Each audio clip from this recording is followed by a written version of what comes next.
Question aujourd'hui posée donc sur Cédric Beau TV. Bonjour Cédric, ma question est pourquoi la Chine censure tout ou presque?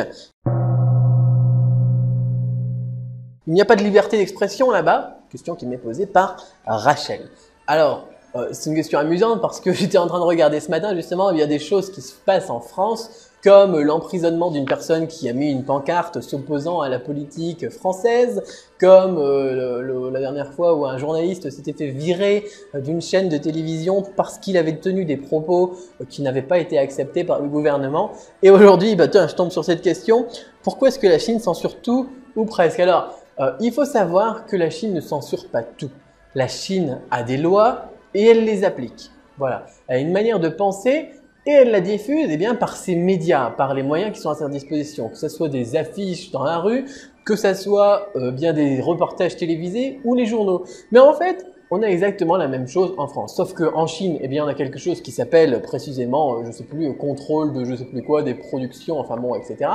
Et en France, on n'a pas un organisme qui a un nom que l'on pourrait appeler censure. Mais pourtant, on a aussi cette censure. On a des livres qui ne sont pas publiés en France, qui sont refusés parce qu'ils ne sont pas politiquement corrects. Alors comment est-ce qu'ils font les auteurs? Ils vont pas s'insurger, ils vont pas on en reparlera après, mais et ils vont publier tout seuls. Ils vont publier tout seuls leurs livres s'ils ont les moyens. Sinon, tant pis pour eux. Et c'est pareil dans beaucoup de pays.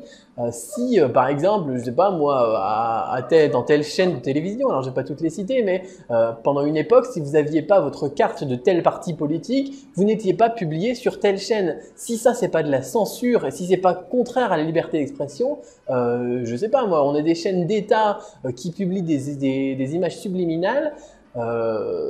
Pour le peuple français, là je parle que de la France, si ça c'est pas un mode de censure, je sais pas, quand on a un livre qui est interdit de production, quand on a quelqu'un qui est mis en prison pour avoir bien exprimé son opinion en France, si ça c'est pas de la censure, je sais pas ce que c'est. Voilà, et il y en a plein des exemples comme ça, il y en a énormément. Sauf en France, c'est un petit peu malsain la façon dont c'est présenté. En Chine, c'est officiel. Voilà, on a un organe de presse officiel, on a un organe de contrôle officiel. En France, c'est plus discret. Voilà, c'est t'as ta carte de telle partie, non, tu passeras pas à la télé. Voilà, c'est tout. Mais ça reste à un niveau, on va dire plus bas. On essaye de faire un petit peu profil bas, mais au final, c'est exactement la même chose. Voilà. Alors, le problème, c'est que on a aussi des limites. Est-ce que la Chine peut vraiment tout censurer, comme la France d'ailleurs, hein? Quand la France elle fait quelque chose comme ça, vous allez sur Internet, vous regardez sur Twitter, vous regardez sur Facebook, c'est bon, vous avez les infos qui ont été censurées en France. Alors c'est pareil, en Chine, est-ce que la liberté d'expression elle est complètement bloquée? Non. Si on a quelque chose qui se passe, un événement qui se passe, souvent les gens ils vont lui trouver un nom un petit peu spécial. Par exemple, je sais pas, moi, ils vont dire ils ont trouvé quelque chose et au lieu de dire on a trouvé telle chose, ils vont dire on a trouvé le schmilblick par exemple. Et ils vont publier plein de posts, toutes les actualités, tous les blogs, etc. Ils vont tous parler de ce schmilblick, de ce mot-clé qu'ils auront inventé pour l'occasion, jusqu'à ce que ce terme là soit censuré sur les moteurs de recherche, soit censuré sur sur les microblogs, les services donc de réseaux sociaux. Et au final, tout le monde le sait, tout le monde est au courant de ce qui se passe. Après, on va dire oui, mais sur Internet, après, c'est bloqué justement, c'est censuré, on ne peut plus trouver les informations sur ce terme que les Chinois ont inventé, par exemple le terme de schmilblick. Et ils tapent ça sur Google, sur Baidu, et ils peuvent plus retrouver les infos. Et là, ils sont bloqués, c'est vraiment complètement censuré. Mais non, parce que ici, la censure, on sait comment la contrer.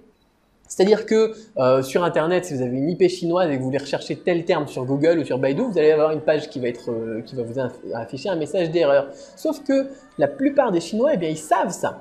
Et ils savent que leur IP est bloquée. Qu'est-ce qu'ils font? Ils téléchargent un programme gratuit qui tient sur une disquette. Alors, je ne sais pas si vous savez ce que c'est une disquette parce que vous êtes peut-être plus jeune que moi, ou bien alors vous n'avez pas découvert l'ordinateur quand l'ordinateur était à ses débuts. Une disquette, c'est quoi? C'est 700 kilo-octets. C'est vraiment un tout petit fichier comme une photo avec une qualité totalement pourrie. Et bien sûr, ces petits trucs-là, vous pouvez mettre un tout petit programme, donc qui prend 30 secondes à télécharger si vous avez une connexion vraiment la plus pourrie de France ou la plus pourrie du Canada ou de Tunisie ou je ne sais pas où vous êtes. Et avec ça, vous pouvez changer simplement en un clic, en 10 millisecondes, votre adresse IP. Alors, Plein de Chinois ils savent faire ça. Nous en France, il y a plein de gens qui savent pas. Vous leur dites c'est quoi un VPN, alors, ils vous disent j'en sais rien du tout. C'est quoi un VPN, c'est quoi un proxy? Non. Eh bien, les Chinois, vous en avez plein qui ont ça sur leur clé USB, sur leur PC, etc. Et quand ils cherchent des infos, tout simplement sur tel ou tel terme, ou qu'ils veulent avoir je sais pas moi, le site de telle religion de Hong Kong, ou bien alors n'importe quoi, ils cliquent, ils ouvrent le programme. Moi j'en ai un sur mon PC aussi. Ils ouvrent le programme et puis ils vont voir les infos qu'ils ont besoin, dont ils ont besoin, tout simplement. Voilà, donc la censure, au final, est-ce qu'on en a vraiment plus vraiment sur Internet? Alors à la télé, c'est pareil, à la télé, ils vous servent les informations officielles, les informations qui sont diffusées par l'organe de presse officiel. Mais si ça vous intéresse pas, si vous voulez savoir ce qui se passe vraiment, ou bien alors ce qui se passe selon le point de vue de l'Occident, par exemple, c'est pareil. Là aussi, vous allez chercher sur Internet. Voilà, donc si vous avez envie d'aller un petit peu plus loin, si vous avez vraiment envie d'en savoir plus, eh bien vous pouvez. C'est comme en France. Voilà, en France, moi je connais une personne de ma famille plutôt âgée qui est vraiment un petit peu aux limites du racisme. Mais tous les jours, sa seule source d'information, ça sera d'allumer la même radio et de regarder la même chaîne de télévision. Alors là, je peux vous dire qu'on vous sert toujours les mêmes sujets à répétition, et si vous n'avez pas le cerveau conditionné pour croire ça, c'est vraiment que vous êtes vraiment quelqu'un qui arrive à imaginer des choses, quoi.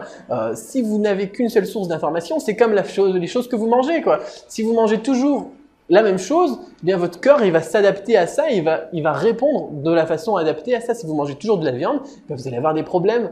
Si vous n'allez pas être en bonne santé, c'est pareil, si vous regardez toujours France 2, vous lisez toujours Le Figaro, vous allez avoir des problèmes dans votre manière de penser. Vous devez aller un petit peu rechercher la vérité. Recherchez, par exemple, manger 5 fruits et légumes par jour, c'est pareil. Regardez 5 journaux différents. Ne vous contentez pas que du Monde et du Figaro. Voilà, tout simplement. Il y a un livre qui s'appelle sur ça, The Information Diet. Alors c'est quoi? C'est le régime de l'information, qui est vraiment génial sur le sujet. En fait, les choses que l'on voit, que l'on lit, que l'on regarde aussi, si vous regardez toujours des sitcoms américains un petit peu stupides, eh bien c'est pareil, ça va pas vous rendre plus cultivé, ça va pas vous aider à progresser dans la vie. Et bien alors là c'est pareil, si vous regardez tout le temps la télé chinoise en Chine, comme pas mal de Chinois, ou si vous regardez tout le temps les mêmes chaînes qui vous conditionnent en France, et là ça va pareil, ça va aussi être une sorte de censure que vous vous infligez. Vous vous infligez une manière de penser, les Chinois s'infligent une manière de penser. Alors, est-ce que c'est la faute à l'État qui donne que sa vision pour le peuple? Est-ce que c'est la faute à France 2 qui donne que sa vision pour le peuple français? Ou est-ce que vous devez aussi aller chercher un petit peu plus loin, comme la plupart des Chinois maintenant font? Voilà, parce que les Chinois, eh bien, ils ont compris, parce qu'en Chine, c'est officiel, tout le monde le dit. Est-ce que vous pensez pas que vous êtes aussi conditionné, censuré en France? Là, c'est vraiment quelque chose qui mérite réflexion, je pense. Donc, liberté d'expression, pour faire un petit schéma en conclusion, en Chine, vous avez un cadre. Dans ce cadre-là, vous faites tout ce que vous voulez. En France, vous faites tout ce que vous voulez, sauf quand vous arrivez à une limite. Vous n'avez pas vraiment de cadre. Mais l'idée, c'est quoi? C'est ma liberté d'expression s'arrête là où la liberté d'expression des autres m'est imposée. Voilà, c'est ma liberté s'arrête là où la liberté des autres est affectée. Eh bien, c'est la même chose. Au final, on est bloqué dans les deux systèmes. Sauf que on en a un qui est un petit peu plus malsain parce que c'est des non-dits, c'est des critiques, c'est des censures, c'est des réflexions dans le dos en fait, qui vont vous plomber votre business, qui vont plomber votre succès en tant qu'auteur, etc. En Chine, eh bien, vous avez les limites, elles sont claires, elles sont précises. C'est peut-être, quand on pense qu'on est libre en France, c'est peut-être un petit peu choquant de voir les limites qui sont infligées en Chine et les choses qu'on a le droit de faire et les choses qu'on n'a pas le droit de faire. Mais au final, je trouve que c'est exactement la même chose. Moi, j'ai eu l'occasion de vivre jusqu'à mes 19-20 ans en France et ensuite de venir ici en Chine. On m'a dit « ouais, tu vas être bloqué, tu vas être fliqué, tu vas être n'importe quoi ». Et puis là maintenant, ça va faire 6-7 ans que je suis entre la Chine et la France et que je vis ici. Et au final, la liberté, c'est la même chose. Voilà. Les lois, c'est quasiment les mêmes choses. Le code de la route, c'est quasiment les mêmes choses. Le respect des droits de l'homme, c'est quasiment la même chose. Et là, vous m'avez bien compris, hein, parce qu'on peut aussi voir aux infos à Hong Kong, aux infos en Chine, ce qui se passe en France, qu'on vous propose pas de regarder en France.